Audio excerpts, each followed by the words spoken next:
നമസ്കാരം, JB ജംഗ്ഷനിലേക്ക് സ്വാഗതം. സാധാരണഗതിയിൽ നിങ്ങൾ കാണുന്ന ഒരു അതിഥിയല്ല ഞങ്ങൾ ഇന്ന് JB ജംഗ്ഷനിൽ കൊണ്ടുവരുന്നത്. മഹേഷിൻ്റെ പ്രതികാരം, അതിൻ്റെ മറ്റൊരു ഭാവതലം. സ്വന്തം ശാരീരിക വൈകല്യങ്ങളോട് പടവെട്ടി മനസ്ഥൈര്യം കൊണ്ട് നേട്ടങ്ങൾ കൊയ്ത, ജീവിതത്തെ പിടിച്ചു നിർത്തിയ ഒരു വ്യക്തിയാണ് ഞങ്ങൾ JB ജംഗ്ഷനിൽ അതിഥിയായി കൊണ്ടുവരുന്നത്. മറ്റാരുമല്ല, മഹേഷ്. മഹേഷിനെ നമുക്ക് JB ജംഗ്ഷനിലേക്ക് സ്വാഗതം ചെയ്യാം.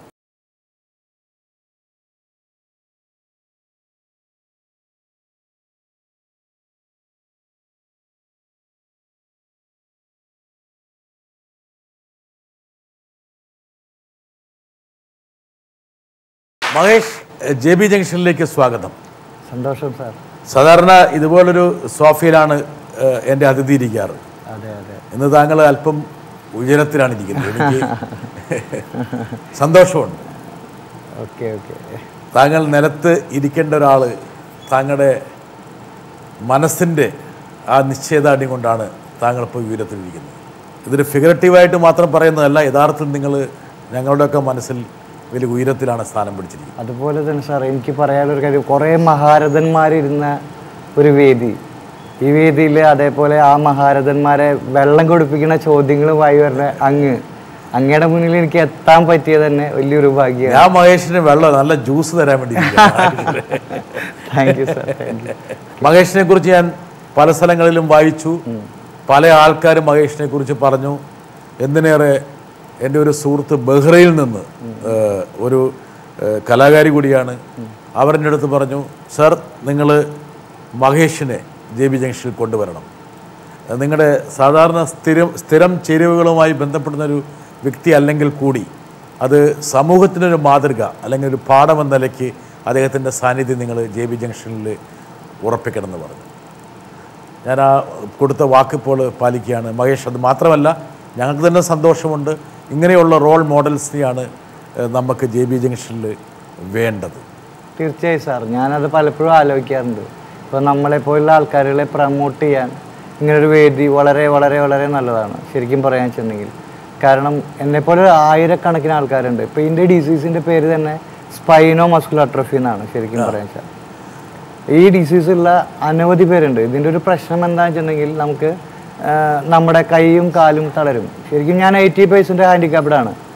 80% താങ്കൾ ഹാൻഡിക്യാപ്ഡ്? അതെ അതെ, തീർച്ചയായിട്ടും. ഈ വീൽ ചെയറിൽ താങ്കൾ അരയ്ക്ക് താഴോട്ട് പൂർണ്ണമായും തളർന്നിരിക്കുകയാണ്? അതെ തീർച്ചയായിട്ടും. പിന്നെ താങ്കളുടെ കൈകളുടെയും ചലനശേഷി കുറച്ച് കുറഞ്ഞു വരുന്നുണ്ടോ?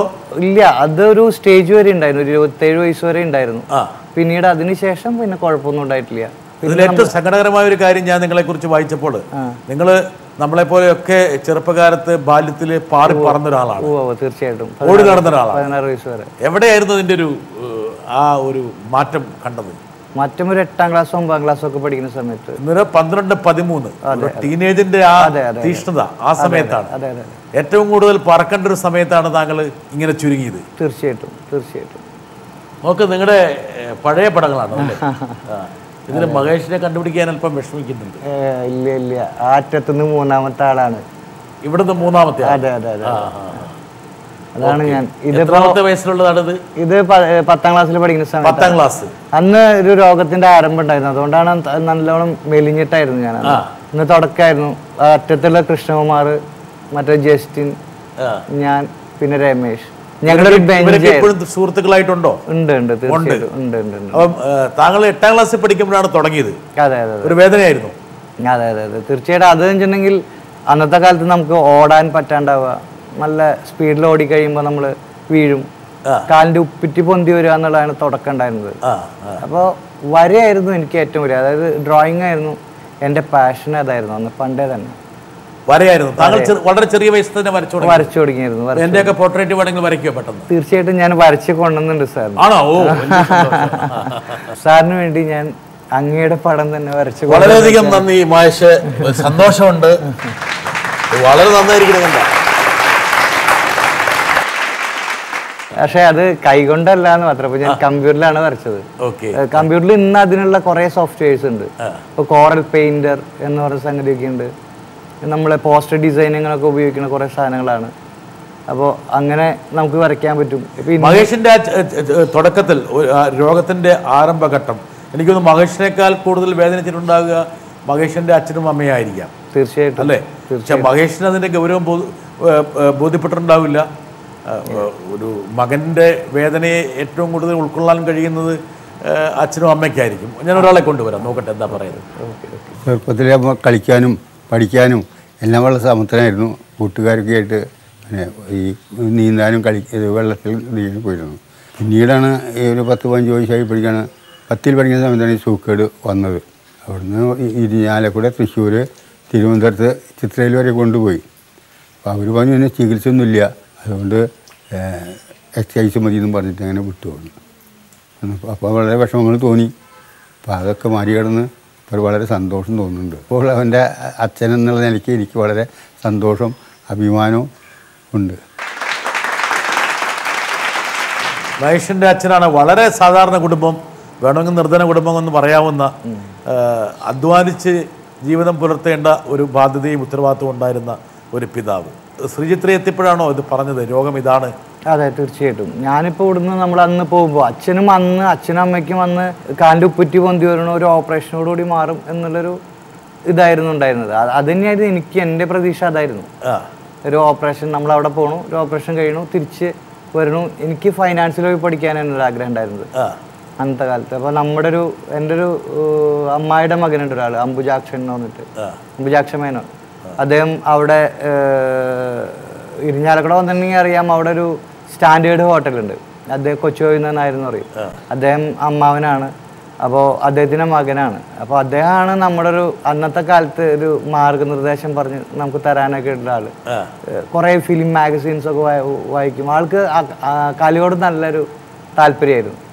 അപ്പോൾ അങ്ങനെ അന്നത്തെ കാലത്ത് തന്നെ നമ്മൾ കുറേശ്ശെ വരയ്ക്കാൻ തുടങ്ങി. അന്ന് ജോൺ അബ്രഹാം സാർ മരിച്ചപ്പോൾ അദ്ദേഹത്തിൻ്റെ ഒരു രേഖാചിത്രം വരച്ചാണ് ഞാൻ തുടങ്ങിയത്. ഉണ്മ എന്ന് പറഞ്ഞൊരു വാരിക ഉണ്ടായിരുന്നു. എൻ്റെ ഒരു ഓർമ്മയിൽ ശരിയാണ്. അതെ, വരച്ച ചിത്രങ്ങളാണ്. അതെ അതെ അതെ അതെ. ഇത് കമ്പ്യൂട്ടറിലാണ് വരയ്ക്കുന്നത്? അതെ, കമ്പ്യൂട്ടറിലാണ് വരച്ചതൊക്കെ. ഇത് ഈ കുട്ടി ചിഞ്ചു എന്ന് പറഞ്ഞ ഒരു സ്റ്റുഡന്റ് ആയിരുന്നു. താങ്കളുടെ ഒരു ഇൻസ്പിറേഷൻ ആണ്? തീർച്ചയായിട്ടും തീർച്ചയായിട്ടും തീർച്ചയായിട്ടും. അദ്ദേഹത്തിന്റെ ഒരു പുസ്തകമാണ് താങ്കൾ ഏറ്റവും കൂടുതൽ വലിയൊരു മാറ്റം നമുക്ക്. എല്ലാം വായിക്കുന്ന കടൽ എല്ലാം വായിക്കുന്നത്. എൻ്റെ ഒരു എന്താ പറയാ, നമുക്ക് അദ്ദേഹത്തെ ഒരു ഗുരുനാഥന്റെ സ്ഥാനത്താണ് ഞാൻ കണ്ടേക്കണേ. അദ്ദേഹത്തിന് പിന്നീട് കണ്ടിട്ടുണ്ടോ എപ്പോഴെങ്കിലും? വന്നിരുന്നു. അദ്ദേഹത്തിന് ഇതേപോലെ ഞാൻ ചിത്രം വരച്ച് ഞാൻ സമ്മാനം കൊടുത്തിട്ടുണ്ടായിരുന്നു. അങ്ങനെ ശ്രീചിത്ര എത്തുന്നു, താങ്കളോട് രോഗം പറയുന്നു. എത്ര ക്ലാസ്സിലാണ് പഠിച്ചിരുന്നത്? 10ാം ക്ലാസ് കഴിഞ്ഞു. അതിന്റെ ഗൗരവം താങ്കൾക്ക് ബോധ്യപ്പെട്ടിരുന്നോ ഈ രോഗം? ഇല്ല, അന്ന് ഞാൻ അവിടെ കാണുന്നത് എങ്ങനെയാ വെച്ചിട്ടുണ്ടെങ്കിൽ, അവിടെ ഒരു MDക്ക് പഠിക്കുന്ന ഒരു കുട്ടി വെച്ചിട്ടുണ്ടെങ്കിൽ, അന്ന് എൻ്റെ ചേച്ചിയായിട്ട് വരാവുന്ന പ്രായം. അവർക്ക് എന്നെ ഭയങ്കര ഇഷ്ടമായിരുന്നു. അപ്പോൾ എപ്പോഴും ചിലപ്പോൾ ഡ്യൂട്ടി കഴിഞ്ഞിട്ട് എൻ്റെ അടുത്ത് വരും, വർത്തമാനങ്ങളൊക്കെ പറഞ്ഞിരിക്കും. അങ്ങനെ പറഞ്ഞിരിക്കുന്ന സമയത്ത് ഒരു തവണയാണ് അവർ പറഞ്ഞിട്ടുണ്ടായിരുന്നത്, മഹേഷിൻ്റെ രോഗം ഒരു ജൂൺ മാസത്തിലാണ് ഞാൻ അവിടെ എത്തണത്. നല്ല മഴയുള്ളൊരു ദിവസം. അപ്പോൾ ഒരു നല്ല മഴയുള്ള ദിവസം വന്ന് വൈകുന്നേരമാണ്. അപ്പോൾ അവിടെ വെച്ചിട്ടുണ്ടെങ്കിൽ പുറത്തുനിന്നുള്ള ആൾക്കാരുകളൊന്നും അതിൻ്റെ ഉള്ളിൽ കയറ്റില്ല. സ്ട്രിക്റ്റ് ആയിട്ടുള്ളൊരു സ്ഥലമാണ്. ആ സമയത്ത് തന്നെയാണ് എൻ്റെ തൊട്ടപ്പുറത്തെ മുറിയിലായിരുന്നു അന്നത്തെ കാലത്ത് ഭരത് ഗോപി എന്ന് പറഞ്ഞ സാറ്. അദ്ദേഹത്തിന് ആ ഒരു പക്ഷാഘാതം വന്നിട്ടുള്ള ഇതുണ്ടായിരുന്നു. ആ ഒരു കാലഘട്ടമാണ് എൻ്റെ. അപ്പോൾ ആ കാലഘട്ടത്തിൽ ഞാനിരിക്കുമ്പോൾ ഇവർ വന്ന് എൻ്റെ അടുത്ത് വന്നിട്ട് പറഞ്ഞു, മഹേഷിൻ്റെ രോഗം എന്താ വെച്ചാൽ സ്പൈനോ മസ്കുലർ അട്രോഫി എന്നുള്ള രോഗം എന്നാണ് ഞങ്ങൾക്ക് കണ്ടെത്താൻ കഴിഞ്ഞത്. ആ രോഗത്തിൻ്റെ ഒരു പ്രത്യേകത എന്ന് വെച്ചിട്ടുണ്ടെങ്കിൽ പതുക്കെ കാലുകൾ തളരും, പിന്നെ കൈകൾ തളരും, പിന്നെ നാക്കൊക്കെ കുഴയും. ചിലപ്പോൾ ഒരു പക്ഷേ മേബി ഒരു 30 വയസ്സിന് മേലേക്കുള്ളൊരു ജീവിതം അങ്ങനെ ഉണ്ടാവില്ല. ഇതിന് പല സിംറ്റങ്ങളാണുള്ളത്. അഡൾട്ടേഷൻ സമയത്ത് ഉണ്ടാവും, ചിലപ്പോൾ അത് ബോണിനായിട്ടുണ്ടാവും. അങ്ങനെ കുറേ കാര്യങ്ങൾ അവർ പറഞ്ഞിട്ടുണ്ടായിരുന്നു. അപ്പോൾ അങ്ങനെ പറഞ്ഞപ്പോൾ ഞാനിതൊക്കെ വളരെ ലാഘവത്തോടു കൂടിയാണ് കേൾക്കണത്. അത് ഞാൻ അവരുടെ മുഖത്തേക്ക് നോക്കി ഇങ്ങനെ ഇരുന്നു. അവരിതൊക്കെ പറയുന്നുണ്ട്. അപ്പോൾ അവർ പറയണതിൻ്റെ കാരണം വെച്ചിട്ടുണ്ടെങ്കിൽ, ചെറുപ്പത്തിൽ എൻ്റെ വീടിൻ്റെ സമീപം ഇങ്ങനെ ഒരാളുണ്ടായിരുന്നു. അപ്പോൾ നിർധന കുടുംബം തന്നെയാണ്. ഇവർ ഈ ആയുർവേദം ഒക്കെ ഒരു പ്രത്യേകത എന്ന് വെച്ചിട്ടുണ്ടെങ്കിൽ, രോഗം മാറ്റാം എന്ന് പറഞ്ഞ് ചികിത്സിക്കും. കുറേ കഷായങ്ങളും അങ്ങനെയുള്ള കുറേ കാര്യങ്ങളൊക്കെ വന്നതിന് ശേഷമാണ് അറിയാൻ പറ്റുക, ഇല്ല അതിനൊരു പ്രതിവിധി ഇല്ല എന്നുള്ളത് മനസ്സിലാവുക. ഇതിനൊരു എന്ന് വെച്ചിട്ടുണ്ടെങ്കിൽ നമുക്ക് ഫിസിയോതെറാപ്പിയാണ് ഇതിന് ഏറ്റവും ആയിട്ടുള്ളൊരു കാര്യം എന്നൊക്കെയാണ് അവർ പറഞ്ഞിട്ടുണ്ടായിരുന്നത് എന്നോട്. അത് മഹേഷ് കറക്റ്റായിട്ട് ചെയ്യുകയാണെങ്കിൽ ഇതൊക്കെ കൂടി കേട്ട് അപ്പോൾ അവർ പറഞ്ഞതിൻ്റെ കാരണം എന്താ വെച്ചിട്ടുണ്ടെങ്കിൽ അത് പിന്നീട് ഞാനിപ്പോൾ നമ്മുടെ കയ്യിൽ നിന്ന് ഇനി കൂടുതൽ കടം മേടിച്ച് അച്ഛനൊക്കെ കൂടി ഇനി ചികിത്സ എന്നും പറഞ്ഞ രീതിയിൽ പോയി മറ്റു പല ചികിത്സകളും ചെയ്ത് ഉള്ള പൈസയും കൂടി കളയണ്ട എന്നുള്ള രീതിയിലായിരിക്കാം അവരെന്നോട് പറഞ്ഞത്. ഞാനത് അച്ഛനോടൊന്നും പറഞ്ഞില്ല അന്നത്തെ കാലത്ത്. ഞാനത് കേട്ടു. അത് ആ ഗൗരവത്തിലല്ല, ഞാൻ ചിരിച്ചുകൊണ്ടാണ്. ഞാൻ എപ്പോഴും അങ്ങനെയാണ് സാർ, എൻ്റെ ഒരു ശരിയാണ്. അതെ അതെ അതെ അതെ. കുട്ടികളെ പഠിപ്പിക്കുന്ന സമയത്തും ഞാൻ ഇന്നേ വരെ വടിയെടുത്തിട്ടില്ല. വളരെ ചിരിയാണ്. അപ്പോൾ നമ്മളത് പറഞ്ഞു കൊടുത്ത് അവരെ പഠിപ്പിക്കാറ്. അപ്പം അതേപോലെ തന്നെ ഇപ്പോൾ ചിരിച്ചുകൊണ്ടാണ് ഞാൻ കേട്ടത്. അപ്പം അതിൻ്റെ എന്താണ് അതിൻ്റെ ഗൗരവം എന്ന് എനിക്ക് മനസ്സിലായിട്ടില്ല. ദെൻ അതൊക്കെ കഴിഞ്ഞു. രാത്രി മഴയത്താണ് ഞാൻ അതിനെപ്പറ്റി ഇങ്ങനെ ഓർക്കണത്. അന്ന് റീവൈൻഡ് ചെയ്തു. ഞാൻ ആ പറഞ്ഞ കാര്യങ്ങളൊന്ന് റിവൈൻഡ് ചെയ്തപ്പോൾ നമുക്ക് തോന്നുന്നത് വെച്ചിട്ടുണ്ടെങ്കിൽ അപ്പോഴാണ് ആ മഴയത്ത് ഞാൻ കുറേ കരഞ്ഞു. ശരിക്കും അന്ന് രാത്രി ഞാൻ ഉറങ്ങിയിട്ടില്ല. ഞാൻ കുറേ കരഞ്ഞു. കുറേ പ്രതീക്ഷകളെല്ലാം അവിടെ അവസാനിപ്പിച്ചുകൊണ്ട് നമ്മൾ പിന്നെയും ഞാൻ പിറ്റേ ദിവസം ചിരിച്ച മുഖമായിട്ടാണ് ഞാൻ അവിടെയുള്ള ആൾക്കാരുകളെ ഞാൻ ശരിക്കും വന്നത്. പക്ഷെ ഉള്ളിൻ്റെ ഉള്ളിൽ അപ്പോഴും വിഷമം ഉണ്ടായിരുന്നു, ഒരു വേദന ഉണ്ടായിരുന്നു. പിന്നീട് എന്താ പറയാ, പിന്നീട് പിന്നെ കുറേശ്ശെ ഒരു 2-3 വർഷത്തിനുള്ളിൽ പൂർണ്ണമായിട്ടും. അപ്പൊ അവിടെയാണ് നമ്മളൊരു അന്ധകാരത്തിന്റെ ഒരു, അതായത് അന്നത്തെ കാലത്ത് ഒരു കുടില് പോലെയായിരുന്നു ഞങ്ങളുടെ വീട്. ഞാൻ, എൻ്റെ പെങ്ങള്, അച്ഛനമ്മ, ഞങ്ങള് 4 പേര് ആണ്. അതിലൊരു അമ്മൂമ്മ ഉണ്ടായിരുന്നു അന്നത്തെ കാലത്ത്, അമ്മൂമ്മ ഉണ്ടായിരുന്നു. അപ്പോൾ അങ്ങനെ ഞങ്ങൾ ആ ഒരു ഇതിന്റെ ഉള്ളിലാണ് കഴിഞ്ഞിട്ടുണ്ടായിരുന്നത്. അപ്പോൾ അങ്ങനെ വന്ന് ഒരു ഓലമേഞ്ഞ കുടിൽ. ഓലമേഞ്ഞ കുടിലിന്റെ ഉള്ളിലേക്ക് താങ്കൾ അങ്ങ് അകപ്പെട്ടു പോയി. പുറത്തേക്കുള്ള വരവില്ല. ഇല്ല. അതിന്റെ ഉള്ളിൽ തന്നെയാണുള്ളത്. അപ്പൊ അന്ന് മുട്ടുകുത്തി നടക്കാൻ പറ്റും. പള്ളിയിലൊക്കെ മുട്ടുകുത്തി നിൽക്കുമല്ലോ പ്രാർത്ഥിക്കാനായിട്ട്. അതേപോലെ നമുക്ക് നടക്കാൻ പറ്റും. എനിക്ക് ഹൈറ്റ് കൂടുതലുണ്ടായിരുന്നു. ആദ്യകാലങ്ങളിൽ ക്രച്ചസ് ഊത്തി നടന്നു. ക്രച്ചസ് ഊത്തി നടന്നപ്പോൾ നമുക്ക് കൈ വീക്കാണ്. അപ്പൊ പെട്ടെന്ന് ഞാൻ 6 അടി ഹൈറ്റ് ഉണ്ട്.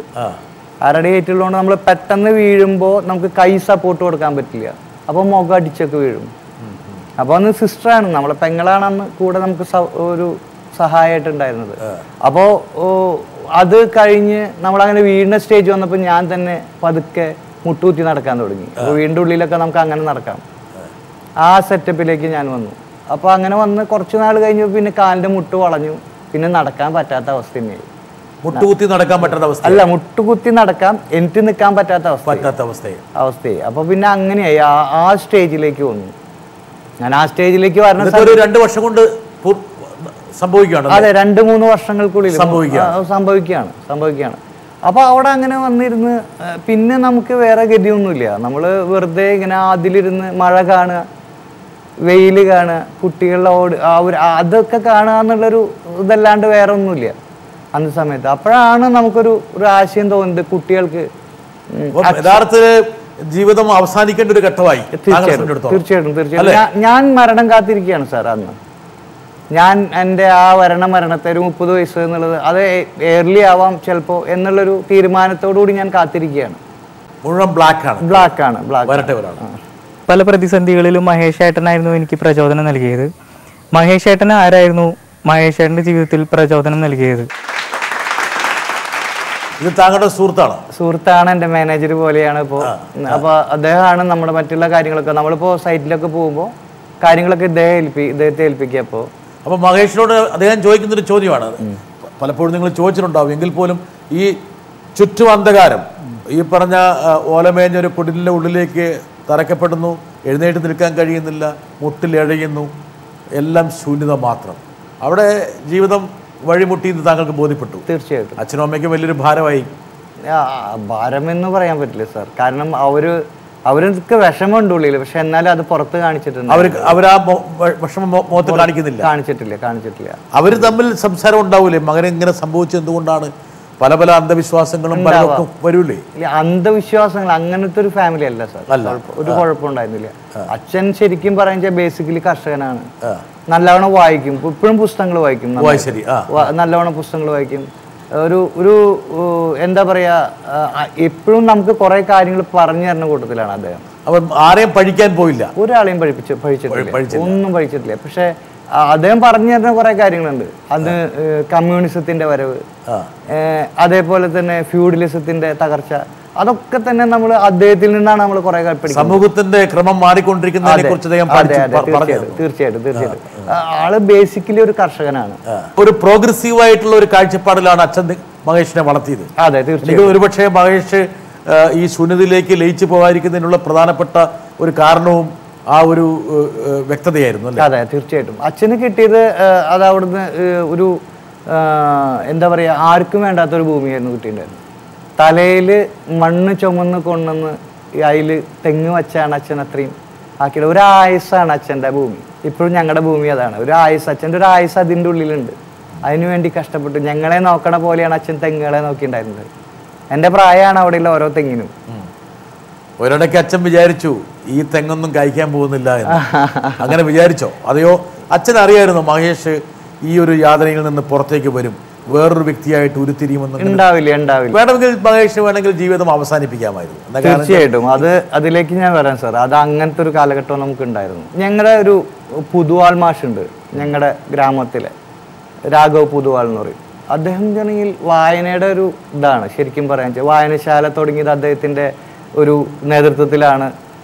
ഇപ്പോഴും ഉണ്ട് ഒരു വായനശാല. അപ്പോൾ അങ്ങനെയൊക്കെ വന്നു കഴിഞ്ഞപ്പോഴാണ് പുസ്തകങ്ങൾ എന്നുള്ള ആ കാലഘട്ടത്തിലാണ് വരുന്നത്. അപ്പോൾ ഒരു അദ്ദേഹത്തിൻ്റെ മകളുണ്ട് അജിത് ചേച്ചി എന്ന് പറഞ്ഞിട്ട്. അജിത് ചേച്ചിയുടെ ഒരു കൂട്ടുകാരി എൻ്റെ ഒരു ബന്ധുവാണ് ശ്രീദേവി ചേച്ചി. അവരാണ് എനിക്ക് ആദ്യമായിട്ട് അജിത് ചേച്ചിയുടെ ഒരു പുസ്തകം, ശ്രീ രാധാകൃഷ്ണൻ്റെ ഒരു പുസ്തകം എനിക്ക് കൊണ്ടുവന്നത്, ഈ എല്ലാം വയ്ക്കുന്ന കടകൾ. അതാണ് ഞാൻ വായിച്ചു തുടങ്ങുന്ന ആദ്യത്തെ പുസ്തകം. ഇപ്പോഴത്തെ യൂത്തിൻ്റെ കുഴപ്പമാണ് വായന കുറവാണ്. ഇന്നത്തെ കുഴപ്പം സീരിയലുകളും അങ്ങനെയുള്ള കുറേ കാര്യങ്ങളാണ് ഇപ്പോൾ ഉള്ള ആൾക്കാർക്കുള്ളത്. അപ്പോൾ അന്നത്തെ കാലത്തുള്ള നമുക്ക് വെച്ചിട്ടുണ്ടെങ്കിൽ ആ പുസ്തകം വായിച്ചപ്പോൾ എനിക്ക് തോന്നിയൊരു കാര്യം വെച്ചിട്ടുണ്ടെങ്കിൽ എൻ്റെ ഗ്രാമത്തിലുള്ള എല്ലാ കഥാപാത്രങ്ങളും അന്ന് ആ ഇതിലുണ്ട്, ആ പുസ്തകത്തിലുണ്ട്. അങ്ങനെയുള്ള എല്ലാ കാര്യങ്ങളും അതിൽ പ്രതിപാദിക്കുന്നുണ്ട് ശരിക്കും പറയാൻ വെച്ചാൽ. അപ്പോൾ അതുകൊണ്ട് തന്നെ എനിക്ക് അത് വളരെ ഇഷ്ടമായിട്ട് തോന്നി. പിന്നീട് അദ്ദേഹത്തിൻ്റെ എല്ലാ പുസ്തകങ്ങളും, നോവൽ നവകൻ എന്ന് പറഞ്ഞിട്ട് അദ്ദേഹത്തിൻ്റെ ഒരു പിന്നീട് അങ്ങനെ അറിയപ്പെട്ട കുറേ പുസ്തകങ്ങളുണ്ട്. ഇപ്പോൾ അതായത് പുഴ മുതൽ പുഴ വരെ, പിന്നെ പുള്ളിപ്പുലികളും വെള്ളി നക്ഷത്രങ്ങളും, മുൻപേ പറക്കുന്ന പക്ഷികൾ, അങ്ങനെ കുറേ പുസ്തകങ്ങൾ. അത് ഒരു ഇതായിട്ട് ഞാൻ എന്നെ വായിച്ചു പോയി. ഇപ്പോഴാണ് വായന എന്നുള്ളത് നമുക്ക് കുറേ ഒരു എവിടെ ഇപ്പം മഹേഷിന് ജീവിതം ബാക്കിയുണ്ടെന്നും പലതും ചെയ്യാനുണ്ടെന്നും എവിടെ വെച്ചിട്ടാണ് മഹേഷിനെ ബോധ്യപ്പെട്ടത്? ഈ പുസ്തകം വായിച്ചു കഴിഞ്ഞപ്പോഴാണോ? അല്ലല്ല, പിന്നീട് പുസ്തകങ്ങളുടെ ലോകമായിരുന്നു. എന്ത് പുസ്തകം കിട്ടിയാലും വായിക്കും. ഇപ്പൊ ഞാൻ പറഞ്ഞ MT തൊട്ട് പമ്മൻ വരെ എല്ലാ തരത്തിലുള്ള പുസ്തകങ്ങളും ഞാൻ വായിച്ചിട്ടുണ്ട്. അപ്പോൾ അവരൊക്കെ നമ്മുടെ ഒരു സുഹൃത്ത് വലയം പോലെയായിരുന്നു നമുക്ക്. ഓരോ കഥകൾ വായിക്കുമ്പോഴും ഞാൻ ചിലപ്പോൾ ഇപ്പോൾ സാർ ഞാൻ യയാതി എന്ന് പറഞ്ഞൊരു പുസ്തകമുണ്ട്, എൻ്റെ മലയാള തർജ്ജമ ഞാൻ ഇടയുണ്ട്. അപ്പം അന്നത്തെ കാലത്ത് ഞാനത് വായിക്കുമ്പോൾ എനിക്ക് ആ കഥാപാത്രങ്ങളൊക്കെ എൻ്റെ മനസ്സിൽ വരാറുണ്ട്. അന്ന് യയാതിയായിട്ട് ഞാൻ മോഹൻലാലിനെ കാണാറുണ്ട് വായിക്കുമ്പോൾ. അതേപോലെ ദേവയാനിയായിട്ട് അന്നത്തെ ഏറ്റവും ടോപ്പായിട്ട് നിൽക്കുന്ന ആളായിരുന്നു നമ്മുടെ ഉർവശി. അവർക്ക് അത് ശരിക്കും അപ്പൊ ഞാൻ അങ്ങനെ ശരിക്കും വിഷ്വലൈസ് ചെയ്യാം. അതാണ് എൻ്റെ കലാകാരൻ മഹേഷിനുണ്ട്. അതെ, ശർമ്മിഷ്ഠയായിട്ട്. അതേപോലെ തന്നെ നമ്മുടെ അന്നത്തെ മോനിഷ. അപ്പൊ അങ്ങനെ ഞാൻ എന്നെ തന്നെ ഞാൻ അങ്ങനെ ഒരു വിഷ്വലൈസ് ചെയ്യാൻ തുടങ്ങി. എൻ്റെ വായനയിലൂടെ ഞാൻ ആ വായനകളെല്ലാം കുറച്ചുകൂടി സമ്പുഷ്ടമായി. അപ്പൊ ഞാൻ കൂടുതൽ വരയ്ക്കാൻ തുടങ്ങി. അപ്പോൾ ഞാൻ എന്ത് വരക്കൊക്കെ പൈസയൊക്കെ മുടക്കണ്ടല്ലോ, ഇതൊക്കെ മേടിക്കണ്ടേ? ഒരു രക്ഷയില്ല. അതുകൊണ്ടാണ് ഞാൻ വര വേണ്ടെന്ന് വെച്ചത്. അതായത് കലയുടെ അവസാനം അതാണ്. കാരണം ഏൺ ചെയ്യാനായിട്ടുള്ളൊരു മാർഗം അതിൽ നിന്ന് ഉണ്ടായിരുന്നില്ല. അന്ന് വരയ്ക്കാൻ വെച്ചാൽ ആദ്യം വരയ്ക്കുന്നത് നമ്മൾ മാറ്റ് എന്ന് പറയും, പുൽപ്പായ. അതിൽ നമ്മൾ ഇനാമൽ പെയിന്റ് വെച്ചിട്ടാണ് വരയ്ക്കാറ്. ഇനാമൽ പെയിന്റിന് ഒരു പ്രത്യേകത എന്ന് വെച്ചാൽ മണ്ണെണ്ണയാണ് അതിൽ മിക്സ് ചെയ്യുക. മണ്ണെണ്ണ മിക്സ് ചെയ്യുമ്പോഴത്തെ പ്രത്യേകത വെച്ചാൽ എൻ്റെ സ്കിന്നുകൾ കുറേശ്ശെ ഇങ്ങനെ ഇതാവാൻ തുടങ്ങി. അതായത് മാന്തി പൊട്ടി കൈയൊക്കെ. അപ്പോൾ ഞാൻ വിചാരിച്ചു, ദൈവമേ, ഞാൻ ഇങ്ങനെ ഒരു രംഗത്ത് വരുമ്പോഴും അതിനും തടസ്സമോ എന്നുള്ളൊരു രീതിയിലാണ് നമ്മൾ അങ്ങനെ ഒരു സങ്കടമായിരുന്നു നമുക്ക് ഉണ്ടായിരുന്നത്. ഏറ്റവും വലിയ സങ്കടമായിരുന്നു അന്ന്. അപ്പോൾ അങ്ങനെ വന്ന് അതും അവിടെ വെച്ചിട്ട് അവസാനിപ്പിക്കേണ്ടതായിട്ട് എനിക്ക് തോന്നുന്നു.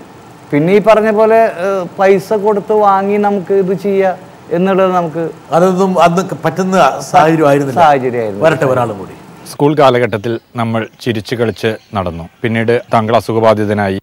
പലപ്പോഴും താങ്കളെ കാണാതെ ഞങ്ങൾ മാറി നടന്നു. പിന്നീട് താങ്കൾക്ക് ചിറക് നൽകുന്നതിനായി ഞങ്ങൾ ഒരുമിച്ചു. ഞങ്ങളുടെ പ്രതീക്ഷകൾക്കപ്പുറമായി താങ്കൾ വളർന്നു. ഇന്ന് താങ്കൾ ഒരു ചിത്രകാരനാണ്, കമ്പ്യൂട്ടർ അധ്യാപകനാണ്, ഡിസൈനറാണ്, അനേകർക്ക് വഴികാട്ടിയാണ്, പ്രചോദകനാണ്. എന്താണ് ഈ മാറ്റത്തിന് കാരണം? മഹേഷിന്റെ സുഹൃത്താണ്. അതെ അതെ. ഇവരൊക്കെ ഒരുപാട് കാലം മഹേഷ് തടർന്നു കിടന്നപ്പോൾ ആ വഴിക്ക് വന്നില്ല. ഒരുപാട് സുഹൃത്തുക്കൾ മാറി നിന്നു. അതെ തീർച്ചയായിട്ടും. അതിനവർ പറയുന്ന ഒരു കാരണമുണ്ട്. എന്താ കാരണം വെച്ചിട്ടുണ്ടെങ്കിൽ അവർ പറയുന്നത് എന്താ വെച്ചിട്ടുണ്ടെങ്കിൽ നിന്നെ കാണാനുള്ള ശക്തി എനിക്കില്ല. പക്ഷെ ഞാൻ സർ അന്നത്തെ കാലത്ത് എൻ്റെ ഒരു വീടിൻ്റെ ഒരു ജനവാതിലുണ്ട്, എൻ്റെ ജാലകം. ആ ജാലകത്തിലൂടെയാണ് ഞാൻ നോക്കി ഇങ്ങനെ ഇരിക്കും, വിദൂരതയിലേക്ക് നോക്കിയിരിക്കുന്നത് ഇവർ ഓരോരുത്തരെയും കാണാൻ വേണ്ടിയിട്ടാണ്. കണ്ണു നട്ടിരിക്കുകയാണ്. കണ്ണും നട്ടിരിക്കുകയാണ് ഇവർ പോകുന്നത്. പക്ഷെ പലരും മുഖം തിരിച്ചു പോവാറുണ്ട് സാധാരണഗതിയിൽ. ഇപ്പൊ പഴയ അധ്യായങ്ങള് അയവിറക്കാൻ വേണ്ടിയിട്ട്, പഴയ മുഖങ്ങളെ മനസ്സിലേക്ക് ആവാഹിക്കാൻ വേണ്ടിയിട്ട് ആ വാതായനത്തിലൂടെ പുറത്തേക്ക് ഒരുപാട് നോക്കി നിന്നു. തീർച്ചയായിട്ടും തീർച്ചയായിട്ടും. പക്ഷെ ഇവരൊന്നും പിടിക്കുന്നില്ല. ഇല്ല, ഇവരാരും വരാറില്ല നമ്മുടെ അടുത്തന്ന്. അന്ന് ആരും ഉണ്ടായിരുന്നില്ല. ഇപ്പൊ അവർക്കൊക്കെ അവരുടെ കൂടെ കളിക്കാൻ പറ്റാത്ത ഒരാളുടെ കൂടെ, അല്ലെങ്കിൽ ഓടാൻ പറ്റാത്ത, നടക്കാൻ പറ്റാത്ത ഒരാളുടെ കൂടെ സമയം ചെലവഴിക്കാൻ പിള്ളേർക്ക് വളരെ ബുദ്ധിമുട്ടായിരുന്നു. അതെ അതെ അതെ. അല്ല, അന്നും നമ്മുടെ കൂടെ ആൾക്കാരുണ്ടായിരുന്നു. അതാണ് അതിന്റെ രഹസ്യം. അന്നും നമ്മുടെ കൂടെ ചെറിയ കുട്ടികൾ. എനിക്ക് ഒരുപാട് അവശതയുണ്ട്, അല്ലെങ്കിൽ ശാരീരിക വൈകല്യമുണ്ട്. പക്ഷേ എങ്കിൽ പോലും ഫാമിലിക്ക് ഞാൻ ഒരു ഭാരമാകാൻ പാടില്ല എന്ന് മഹേഷ് എവിടെ ഏത് പോയിന്റിലാണ് തീരുമാനിച്ചത്? അല്ല, അന്ന് തൊട്ടേ തന്നെ ഒരു 20 വയസ്സ് തൊട്ട് തന്നെ ഞാൻ കുട്ടികൾക്ക് അക്ഷരം പറഞ്ഞു കൊടുക്കാൻ തുടങ്ങി. ട്യൂഷൻ എടുക്കുക എന്നിട്ട്, അതായത് നഴ്സറി കുട്ടികൾക്ക് ട്യൂഷൻ എടുക്കുക. അന്ന് ഒരു 15 രൂപ കിട്ടും എനിക്കൊരു കുട്ടിക്ക് ഒരു മാസം. എനിക്ക് ഗുളികയോ. എത്ര കുട്ടികളുണ്ടായിരുന്നു അന്ന്? ഏകദേശം ഒരു 10-20 കുട്ടികളൊക്കെ ഉണ്ടായിരുന്നു. കുഴപ്പമില്ല. അന്നത്തെ കാലത്ത് കുഴപ്പമൊന്നുമില്ല. വരയ്ക്കും. പിന്നെ അത് കഴിഞ്ഞ് അവര് സ്കൂളിൽ പോയി കഴിഞ്ഞാൽ ഞാൻ വരയ്ക്കും. വൈകുന്നേരം വീണ്ടും ട്യൂഷൻ എടുക്കും അവർക്ക്. അങ്ങനെ അവർ 1ാം ക്ലാസ്സിലേക്ക് വന്നപ്പോൾ ഞാൻ 1ാം ക്ലാസ്സിൽ എടുക്കാൻ തുടങ്ങി. അങ്ങനെ അവർ 10 വരെ ഞാൻ എടുത്തു പോയി. അവർ 2-3 ആവുമ്പോൾ അങ്ങനെ കൂടി കൂടി. അതെ, കൂടി കൂടി നമ്മൾ അറിവ് കൂടുകയാണ്. നമ്മൾ പഠിക്കുകയാണല്ലോ സാർ. നമ്മളിപ്പോ ഞാൻ തലേദിവസം പ്രിപ്പയർ ചെയ്യും, പഠിപ്പിച്ചു കൊടുക്കേണ്ടത് എന്താ വെച്ചാൽ അത് അതിനനുസരിച്ച് നമ്മൾ പിറ്റേ ദിവസം അവർക്ക് പറഞ്ഞു കൊടുക്കും. അത് ചില കഥകളും അപ്പൊ നമ്മൾ വായിച്ചതിൽ നിന്ന് കിട്ടിക്കണ കുറെ അറിവുകളൊക്കെ അതുകൂടി ചേർക്കും, സന്നിവേശിപ്പിച്ച് അതിനെ കുറച്ചുകൂടി രസപ്രദമാക്കും. അതെ അതെ. അവർക്ക് ഗ്രഹിക്കാൻ കഴിയുന്ന രീതിയിലേക്ക് അതിനെ മാറ്റും. അപ്പൊ നല്ലൊരു അധ്യാപകനായിരുന്നു. തീർച്ചയായിട്ടും കുട്ടികൾക്കെല്ലാം ഇഷ്ടമായിരുന്നു. അങ്ങനെ താങ്കള് കുടുംബത്തിന്റെ ഒരു ഭാരവും കൂടി താങ്കളുടെ ചുമലിലേക്ക് തീർച്ചയായിട്ടും അങ്ങനെ കൊണ്ടുപോകാൻ പറ്റി. വരട്ടെ ഒരാളും കൂടി. മഹേഷേട്ടനോട് ചോദിക്കാൻ എനിക്കൊരു കാര്യമുള്ളൂ. ചേട്ടൻ എപ്പോഴും പറയുന്ന ഒരു കാര്യമുണ്ട്, എൻ്റെ ഒരു ചെറിയൊരു നാരോ വിൻഡോ, അതിലൂടെയായിരുന്നു ഞാൻ ലോകം നോക്കി കണ്ടിരുന്നത്. ഇന്നിപ്പോൾ ചേട്ടൻ്റെ ആ വാതായനങ്ങൾ സത്യം പറഞ്ഞാൽ വളരെ ബൃഹത്തായിരിക്കുന്നു. ചേട്ടൻ ലോകം മുഴുവൻ സഞ്ചരിക്കുന്നു, കേരളം മുഴുവൻ സഞ്ചരിക്കുന്നു, തമിഴ്നാട്ടിലേക്ക് കടന്നു ചേട്ടൻ്റെ ലൈഫ്. ഇന്നിപ്പോൾ ചേട്ടൻ പണ്ട് പറഞ്ഞ ഒരു ഡയലോഗ് ഞാൻ വീണ്ടും ഓർമ്മിപ്പിക്കുക, അജു ഇത്രയേ ഉള്ളൂ നമ്മുടെ ലൈഫ്. ഇന്ന് ഈ ഡയലോഗ് ചേട്ടൻ എങ്ങനെയാണ് നോക്കി കാണുന്നത്? ഒരു വിൻഡോയാണ് താങ്കളുടെ ദൂരക്കാഴ്ച നൽകിയത്. അതെ. പിന്നീട് ഒരു കമ്പ്യൂട്ടറിന്റെ വിൻഡോ ആണ് താങ്കളെ. അല്ല സാർ, അതിനെ പറ്റി പറയുമ്പോൾ കുറെ പറയാണ്ട്. എന്താ വെച്ചിട്ടുണ്ടെങ്കിൽ ഇപ്പോൾ എൻ്റെ ആ ഒരു വിൻഡോയിലൂടെയാണ് ഞാൻ കാണുന്നത്. ആ നാട്ടിൻ പുറത്തുകാർ മാത്രമേ എനിക്ക് കാണാൻ പറ്റില്ല. അതിലൂടെ പോണത് ഞാൻ മഴ കാണുന്നത് അതിലൂടെയാണ്, വെയിലിൻ്റെ ചൂട് അനുഭവിക്കുന്നത് അതിലൂടെയാണ്. അങ്ങനെ എല്ലാം ആണ്. അങ്ങനെ ഇരിക്കുന്ന സമയത്താണ് നമ്മൾ പറഞ്ഞ പോലെ എൻ്റെ ഒരു സുഹൃത്ത് സിജോയ് എന്നാണ്. ബാംഗ്ലൂരിൽ നിന്ന് വന്ന ആള്. അവൻ ബാംഗ്ലൂർ തന്നെയല്ല, അദ്ദേഹത്തിൻ്റെ അച്ഛൻ എയർഫോഴ്സിലായിരുന്നു. അപ്പോൾ അദ്ദേഹം പറഞ്ഞു അദ്ദേഹത്തിന് മാറ്റം കിട്ടുന്നതിനനുസരിച്ച് അച്ഛന് മാറ്റം കിട്ടുന്നതിനനുസരിച്ച് ഇവനും മാറ്റമാണ്. അപ്പോൾ ഇവനറിയാത്ത ലാംഗ്വേജുകളില്ല, പോവാത്ത രാജ്യങ്ങളില്ല, എല്ലാം വളരെ ഇതാണ്. പിന്നെ ആളുടെ ഒരു പ്രത്യേകത എന്താണെന്ന് വെച്ചിട്ടുണ്ടെങ്കിൽ വളരെ ബോൾഡാണ്. ഞാനെന്നാൽ ഒട്ടുമല്ല. എനിക്കൊരാളോട് പോലും സംസാരിക്കാം. അന്നത്തെ കാലത്ത് സാറിൻ്റെ അടുത്ത് വന്നാൽ എനിക്ക് ഒന്നും പറയാൻ പോലും പറ്റില്ല. അത്രയും ഭയങ്കര കോംപ്ലക്സ് ആണ്. അതെ, തീർച്ചയായിട്ടും. 16 വയസ്സിന് ശേഷം ഒരു അസുഖം വരുമ്പോൾ അവിടെയാണ് പ്രശ്നം. ഉണ്ടായിരുന്നില്ല. തുടക്കത്തിലാണെങ്കിൽ നമുക്ക് അതിനൊരു പ്രശ്നമില്ല. നമുക്ക് എവിടെ പോകാനൊരു പ്രശ്നം, നമുക്ക് നാണം എന്ന് പറയുന്ന സംഗതി ഉണ്ട്. സിജോയെ കുറിച്ചാണ്. അവനെ നമുക്ക് കൊണ്ടുവരേണ്ട സമയമായി. എന്നിട്ട് നമുക്ക് അതിലേക്ക് പോകാം. ഹേ ചേട്ടാ, സുഖല്ലേ? ഇവിടെ എല്ലാം അടിപൊളിയാണ്. എല്ലാ ആഴ്ചയും ഉണ്ട് ചെസ്സും ക്രിക്കറ്റും ഒക്കെ.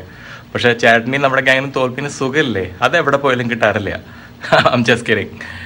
എനിവേ, എനിക്ക് ചേട്ടൻ്റെ ഏറ്റവും ഇഷ്ടപ്പെട്ട ക്വാളിറ്റി എന്ന് വെച്ച് കഴിഞ്ഞാൽ you always stay calm, you always pleasing no matter what, and that's very rare. In fact, I've hardly seen in any. So big hats off for you. And ചേട്ടനോട് ചോദിക്കാനുള്ളൊരു ചോദ്യം എന്ന് വെച്ച് കഴിഞ്ഞാൽ, if you have to grade yourself in whatever you have done till now or whatever you have achieved till now, how much would it be? I'm just curious. Anyway, we don't have to compete with anyone but ourselves. So that's it. And yeah, we all are very proud of you and whatever you're doing. Keep up the good work. ഇതൊരു കിലാടിയാണുള്ള ആള്. തീർച്ചയായിട്ടും തീർച്ചയായിട്ടും തീർച്ചയായിട്ടും. ഇദ്ദേഹത്തിന്റെ അന്നത്തെ കാലത്ത് ഇദ്ദേഹം നമ്മുടെ അടുത്ത് ചെസ് കളിക്കാൻ വരുന്നതാണ്. അപ്പൊ 8ാം ക്ലാസ് തൊട്ട് നമുക്ക് അറിയാം. അപ്പൊ ഞാൻ ആളേക്കാൾ ഒരു 5 വയസ്സിന് മൂത്തതാണ്. അപ്പോൾ ഫസ്റ്റ് തവണ വന്നു കഴിഞ്ഞപ്പോൾ ഞാനാണ് ചെസ്സിൽ ജയിച്ചതൊക്കെ. അപ്പോൾ അന്ന് വന്നു കഴിഞ്ഞപ്പോൾ ഒരു 40 കളിയൊക്കെ കളിക്കും ഞങ്ങള്. ചിലപ്പോ അത് മൊത്തം ടോട്ടൽ വന്ന് കണക്ക് അയൽവക്കത്തെ വീട്ടിലാണോ? അല്ല, കുറച്ച് നീങ്ങിയിട്ടാണ്. അന്നത്തെ കാലത്ത് ആൾക്ക് ഇവിടെ വരുമ്പോ ചെസ് മേറ്റ് ഇല്ല കളിക്കാൻ, ആൾക്ക് നേരം പോവാനായിട്ടൊരു ഇതില്ല. ചെസ്സാണ് ആളുടെ ഒരു പാഷനാണ്. അപ്പൊ എനിക്കും ചെസ് ഇഷ്ടമാണ്. അപ്പൊ ചെസ് കളിക്കാൻ വേണ്ടിയാണ്. അപ്പൊ 8ാം ക്ലാസ്സിലൊക്കെ എന്ന് പറയുമ്പോൾ നമ്മള് ആളെ തോൽപ്പിക്കാറുണ്ട്. പക്ഷെ പിന്നെ അടുത്ത വർഷം വന്നപ്പോൾ ആള് നമ്മളൊപ്പമായി. പിന്നീടുള്ള ഒരു വർഷങ്ങളിൽ ആളെ പിടിക്കാൻ എനിക്ക് പറ്റിയിട്ടില്ല.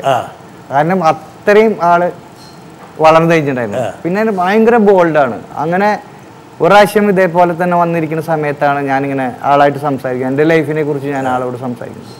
അപ്പം ആളോട് സംസാരിച്ചപ്പോഴാണ് ആൾ പറഞ്ഞു, മാഷേട്ടാ ഇതൊന്നും ഒരാൾക്കും പ്രെഡിക്റ്റ് ചെയ്യാൻ പറ്റുന്ന കാര്യമൊന്നുമില്ല. അവർ പറഞ്ഞത് പോസിബിലിറ്റീസ് ആയിരിക്കാം.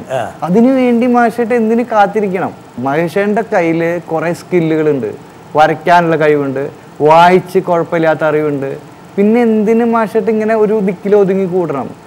നമുക്ക് പുറത്തേക്ക് പോകണം, പഠിക്കണം. മാഷേട്ട് കമ്പ്യൂട്ടർ പഠിക്കുക. 97-ലാണ് എന്നോട് പറയുന്നത്, മാഷേട്ട് കമ്പ്യൂട്ടർ പഠിക്കുക. കമ്പ്യൂട്ടറാണ് അടുത്ത ലോകം. അടുത്ത ലോകത്തിൽ കമ്പ്യൂട്ടർ ഇല്ലാണ്ട് ഒരു ഒറ്റ കാര്യം ഉണ്ടാവില്ല. അപ്പോൾ കമ്പ്യൂട്ടർ പഠിച്ചാൽ മതി മാഷേട്ടൻ. കമ്പ്യൂട്ടർ പഠിച്ചാൽ കമ്പ്യൂട്ടറിൻ്റെ ലോകമാണ് ഇനി അടുത്തത്. ഡിസൈനിങ് പോലും അതിലേക്ക് വരുന്നുള്ള രീതിയിലാണ് പറഞ്ഞത്. അപ്പോൾ ഞാൻ അതിനെക്കുറിച്ച് ഒരാളോട് ചോദിച്ചപ്പോൾ ഒരാളായിട്ട് ഞാൻ അതിനെ പറ്റി ഡിസ്കസ് ചെയ്തു. ഇവൻ പറഞ്ഞ കാര്യം വേറൊരാളോട് ഡിസ്കസ് ചെയ്തപ്പോൾ അയാൾ പറഞ്ഞൊരു കാര്യം എന്താ വെച്ചിട്ടുണ്ടെങ്കിൽ, കമ്പ്യൂട്ടറിന് ഇപ്പോൾ ഒരു വില, എത്ര വിലയുണ്ട്? അപ്പം ഞാൻ പറഞ്ഞു, കമ്പ്യൂട്ടറിന് ഒരു 1 ലക്ഷം രൂപ, അന്ന് 1.25 ലക്ഷം രൂപ വിലയുണ്ട്. നിനക്ക് നിൻ്റെ ജീവിതത്തിൽ എന്തെങ്കിലും ഇതൊരെണ്ണം വാങ്ങിക്കാൻ പറ്റുമോ? ആൾ അടുത്ത ചോദ്യം ചോദിച്ചപ്പോൾ ശരിയാണ്. അപ്പോൾ ഞാൻ ആലോചിച്ചു, ശരിയാണ്. രണ്ടാമത്തെ ചോദ്യം ചോദിച്ചതെന്ന് വെച്ചിട്ടുണ്ടെങ്കിൽ ആൾ ഏതെങ്കിലും ഒരു ഓഫീസ്, ഇപ്പോൾ ഇവിടെയുള്ള ഏതെങ്കിലും ഓഫീസ്, ഔട്ടത്തൂർ ഞങ്ങളുടെ ചെറിയൊരു ഗ്രാമമാണ്. അപ്പോൾ ആ ഗ്രാമത്തിൻ്റെ ഉള്ളിൽ ഏതെങ്കിലും ഒരു കമ്പ്യൂട്ടറിൻ്റെ ഓഫീസ് വരുമോ? കമ്പ്യൂട്ടറുള്ളൊരു സ്ഥലം വരുമോ? അപ്പോൾ ഞാൻ ആലോചിച്ചപ്പോൾ ഇല്ല. 1.25 ലക്ഷം രൂപ കൊടുത്തു കഴിഞ്ഞിട്ട് അവിടെ ഒരു കമ്പ്യൂട്ടർ വരാൻ വഴിയില്ല. ഞാൻ പറഞ്ഞില്ല, അത് വരാൻ വഴിയില്ല. പിന്നെ നീ ഇത് പഠിച്ചിട്ടുണ്ടായിരുന്നു. ഇപ്പം നീ ഇത് പഠിക്കാൻ പോകണമെങ്കിൽ എത്ര കാശ് കൊടുക്കണം? അന്നത്തെ കാലത്ത് 7000 രൂപ കൊടുക്കണം കമ്പ്യൂട്ടർ പഠിക്കാനായിട്ട്. അപ്പോൾ ഞാൻ 7000 രൂപ കൊടുക്കും. നീ അത് വെറുതെ വീട്ടുകാരെ പൈസ കൊണ്ട് കളയുക. നീ അത് പഠിക്കാൻ പോയിട്ട് കാര്യമില്ല. ഞാൻ വീണ്ടും ഇവനെ കണ്ടിട്ട് ഇവനോട് ഈ വിവരം പറഞ്ഞു. ഞാൻ ഇങ്ങനെയാണ് ഒരാളുടെ. ഞാൻ പറഞ്ഞു, അവനൊക്കെ എന്താ പറയണതെന്ന് എനിക്ക് മാഷെന്ന് അറിയില്ല. കാരണം വെച്ചാൽ നാളത്തെ ലോകത്ത് കമ്പ്യൂട്ടറിൻ്റെ വില കുറയും. പണ്ട് റേഡിയോയ്ക്ക് എത്ര വിലയായിരുന്നു, ഇന്നത്തെ റേഡിയോയുടെ വില എന്ത്? അതുപോലെ തന്നെ ഇലക്ട്രോണിക് സാധനങ്ങളുടെ വിലയൊക്കെ കുറയും. പിന്നെ അതേപോലെ തന്നെ നമ്മുടെ നിലവാരം കൂടും അതിനൊപ്പം തന്നെ. അത് നാളെ മേലാക്കും മാഷേന് 1 3 4 കമ്പ്യൂട്ടറുകൾ വാങ്ങിക്കാൻ പറ്റും. ഒരു ഫേം ഉണ്ടാക്കാൻ പറ്റും. സിജോയ് ഒരു പ്രവാചകനാണ്. തീർച്ചയായിട്ടും തീർച്ചയായിട്ടും. ഇപ്പൊ ആള് ഒരു കമ്പനിയിലാണ്, USA-ലാണ്, വാഷിങ്ടൺ DC-യിൽ. അവിടെയാണ് വർക്ക് ചെയ്യണത്. അവിടെ സെറ്റിൽഡ് ആണ്. നാട്ടിൽ കുടുംബമൊക്കെ ആയി. ഒരു മോളുണ്ട്. പക്ഷെ പറന്ന് നടക്കുന്ന ആളാണ്. അതെ, തീർച്ചയായിട്ടും. ആളുടെ ഒരു പ്രത്യേകത, ആളിപ്പോ എപ്പോഴും പറയുന്ന ഒരു ഡയലോഗ് ഉണ്ട്. അതായത് ഇപ്പൊ ക്രിക്കറ്റാണ് ആളുടെ പാഷൻ, ക്രിക്കറ്റും ചെസ്സും ഒക്കെയാണ് ആളുടെ പാഷൻ. അപ്പൊ ആൾ പറയുന്ന ഡയലോഗ് ഉണ്ട്. അതായത് മുമ്പേ തന്നെ അടിച്ച് സ്കോർ ചെയ്ത് ജയിക്കണേല് ത്രില്ലില്ല. അവസാനത്തെ ബോളിൽ 6 അടിച്ച് ജയിക്കാൻ ലാസ്റ്റ് ബോളിന് വേണ്ടി കാത്തു നിൽക്കുക. അതാണ് മൂപ്പറുടെ ടാഗ് ലൈൻ. അതെ. അപ്പം സിജോയ് ചോദിച്ചൊരു ചോദ്യമുണ്ട് മഹേഷോട്, ഇനി എന്തൊക്കെയാന്നുള്ള കുറിച്ചുകളാണ്. തീർച്ചയായിട്ടും. ഇപ്പോൾ അദ്ദേഹം ചോദിച്ചൊരു കാര്യം, ഞാൻ എങ്ങനെ എന്നെ ഗ്രേഡ് ചെയ്യണു. ഞാനിപ്പോൾ നോക്കുമ്പോൾ ഞാനൊരു ഒരു പീക്കിന്റെ പകുതി അടത്തിയിട്ടുണ്ട് സാർ. പകുതി എത്തിയിട്ടുള്ളൂ. ഇനിയും കയറാനുണ്ട്. ഇനിയും ബാക്കി പകുതി കിടക്കാണ്. അതാണ് മഹേഷ്, ആ ഒരു നിശ്ചയദാർഢ്യമാണ് നമുക്ക് വേണ്ടത്. എനിക്ക് ഈ സുജോയിയാണ് നിങ്ങളെ അദ്ദേഹത്തിന്റെ ഇരുചക്ര വാഹനത്തിന്റെ പുറകിലിരുത്തി അല്ലേ? ഈ വിദ്വാനാണ് നിങ്ങളെ കറക്കിയത്. അതെ, തീർച്ചയായിട്ടും. അവിടുന്നാണ് പിന്നെ ജീവിതത്തിന്റെ മറ്റൊരു മാറ്റം. അതൊരു പറക്കലായിരുന്നു. കമ്പ്യൂട്ടർ എങ്ങനെ പഠിക്കാൻ പോയി? കമ്പ്യൂട്ടർ പഠിക്കാൻ എന്നുള്ളൊരു ആഗ്രഹമുണ്ട്. അപ്പോൾ പോയി പഠിക്കാൻ ഇരിഞ്ഞാലക്കുട വരെ പോകണം. അന്നത്തെ കാലത്ത് ഓട്ടോറിക്ഷയിൽ വേണം പോകാനായിട്ട്. ഒരു ഓട്ടോറിക്ഷയിൽ പോയി വരാന്ന് വെച്ചാൽ അന്നത്തെ കാശ് ഭയങ്കര കൂടുതലാണ്. അപ്പോൾ നമുക്ക് അതിന് എങ്ങനെ ചെയ്യാം? അപ്പോൾ ട്യൂഷൻ കിട്ടുന്ന പൈസ വെച്ചിട്ട് നമ്മൾ പഠിക്കാൻ തീരുമാനിച്ചു. അതിനുവേണ്ടി ഫീസൊക്കെ പിള്ളേരെ കളക്ട് ചെയ്ത് നമ്മളതിന് തയ്യാറായി. ഫീസ് കുറച്ച് കൂട്ടിയാ? ഇല്ല, അങ്ങനെ കൂട്ടിയൊന്നുമില്ല സാർ. അത് അവര് നമ്മളെ ഇന്ന ഉദ്ദേശത്തിനാണ് എന്ന് പറഞ്ഞപ്പോ അവര് തന്നെ കുറച്ച് കൂട്ടി. അല്ല, അവര് മുൻകൂട്ടി തരാനും നമുക്ക്. പിന്നെ അതുപോലെ നമ്മളിപ്പോ തേങ്ങ വിറ്റ് കൊടുക്കണം, അയാളുടെ നിന്ന് കുറച്ച് പൈസ കൂടുതൽ വാങ്ങിച്ച്, അങ്ങനെയൊക്കെയാണ് അന്നത്തെ കാലത്ത് നമ്മൾ പഠിക്കാൻ പോണത്. അങ്ങനെ പഠിക്കാൻ പോയി. അപ്പോൾ അവിടെയാണ് എൻ്റെ ഈ അംബുജാഷമേനോൻ എന്ന് പറഞ്ഞ ആളുടെ, അദ്ദേഹം ജ്യേഷ്ഠനായിട്ട് വരും, അമ്മായിയുടെ മകനാണ്. അദ്ദേഹമാണ് നമുക്ക് അതിനൊരു വഴിയൊരുക്കിയത്. അപ്പോൾ അദ്ദേഹത്തിൻ്റെ മകനുണ്ട്, നീരജ് എന്നാണ് പേര്, ഞങ്ങൾ ഹരിക്കുട്ടൻ എന്ന് വിളിക്കുക. അപ്പോൾ അവനെ ഞാൻ കുറേ എടുത്തുകൊണ്ട് നടന്നുണ്ട്. അപ്പോൾ അവനാണ് പിന്നെ എന്നെ എടുത്ത് ഇൻസ്റ്റിറ്റ്യൂട്ടിലേക്ക് വെക്കുന്നത്. അപ്പോൾ വണ്ടിയിൽ നിന്ന് എടുത്ത് എന്നെ ഇൻസ്റ്റിറ്റ്യൂട്ടിലേക്ക് വെക്കും. പ്രതിവാരം ചെയ്തു. അതെ. അപ്പോൾ അവൻ പറയും, മാഷേട്ടൻ എന്നെ കുറേ എടുത്തോണ്ട് നടന്നില്ലേ, ഞാൻ എടുത്തോണ്ട് എടുക്കാം ഇനി എന്ന് പറയും. അപ്പോൾ അങ്ങനെ വന്നിട്ട് നേരത്തെ പറഞ്ഞ പോലെ അവിടെ താമസിക്കും ഞാനൊരു 3 ദിവസം. ശനിയാഴ്ച പോവും, അവിടുന്ന് തിങ്കളാഴ്ച ഞാൻ തിരിച്ചു പോരും. അപ്പോൾ അങ്ങനെ ഒരു 3 ദിവസത്തെ പഠനമാണ് ഉണ്ടായിരുന്നത്. നൈസ് കമ്പ്യൂട്ടേഴ്സ് എന്ന് പറഞ്ഞിട്ടൊരു. അങ്ങനെ താങ്കളത് കമ്പ്യൂട്ടറിന്റെ ബാലപാഠം പഠിച്ചു? ബാലപാഠം എന്ന് മാത്രമേ അവിടുന്ന് പഠിച്ചത് പറയാൻ പറ്റുള്ളൂ. കാരണം വേറെ ഒന്നും നമുക്ക് അവിടുന്ന് പഠിക്കാൻ പറ്റിയില്ല. കാരണം കുറെ നാൾ അത് നീണ്ടു കൊണ്ടുപോകാൻ പറ്റിയില്ല. അതിന്റെ സ്കോപ്പ് ഉണ്ടായിരുന്നില്ല. പിന്നെ അന്ന് MS ഓഫീസ് എന്നൊക്കെ പറഞ്ഞിട്ടുള്ള കാര്യങ്ങളായിരുന്നു ഉണ്ടായിരുന്നതൊക്കെ. അതാണ് നമ്മൾ പഠിക്കാൻ പോയ കോഴ്സും. അപ്പോൾ എന്ത് ചെയ്തെന്ന് വെച്ചിട്ടുണ്ടെങ്കിൽ അവിടെ നിന്ന് പിന്നെ അത് വേണ്ടാന്ന് വെച്ച് അവിടുന്ന് പോന്നു. അപ്പോൾ അതിൻ്റെ പിന്നാലെ സിജോയ് വീട്ടിൽ ഒരു കമ്പ്യൂട്ടർ വാങ്ങിച്ചു. നമുക്ക് അവിടെ ഒരു കമ്പ്യൂട്ടർ സെൻറ്റർ പോലെ തുടങ്ങാം എന്നുള്ള രീതിയിൽ നമ്മൾ പറഞ്ഞു. അപ്പോൾ നമ്മൾ നേരത്തെ പറഞ്ഞ പോലെ സത്യനന്ദിക്കാട് സാറിൻ്റെ പടത്തിലുള്ള പോലെ ദാസനും വിജയനും പോലെ ഞങ്ങൾ മനക്കോട്ട കെട്ടാൻ തുടങ്ങി. ആരൊക്കെ? ഞാനും സിജോയും. സിജോയ് വേറെ ബാംഗ്ലൂർ ഒറ്റയായിരുന്നില്ലേ? അത് തിരിച്ച് നാട്ടിൽ വന്നു. അദ്ദേഹം അന്ന് GNIT എന്നുള്ളൊരു കോഴ്സ് ഉണ്ടായിരുന്നു, NITയുടെ ഒരു കോഴ്സ് ഉണ്ടായിരുന്നു. അത് കംപ്ലീറ്റ് ചെയ്തിട്ട് അദ്ദേഹം നാട്ടിൽ വന്ന്, ആൾ ഡിഗ്രി കഴിഞ്ഞിട്ടുണ്ടായിരുന്നു, GNIT കഴിഞ്ഞു, നാട്ടിൽ വന്ന് അദ്ദേഹം ഇവിടെ ഒരു ഇൻസ്റ്റിറ്റ്യൂട്ട് പോലെ വീട്ടിൽ തന്നെ സിജോയ് തട്ടിക്കൂട്ടി.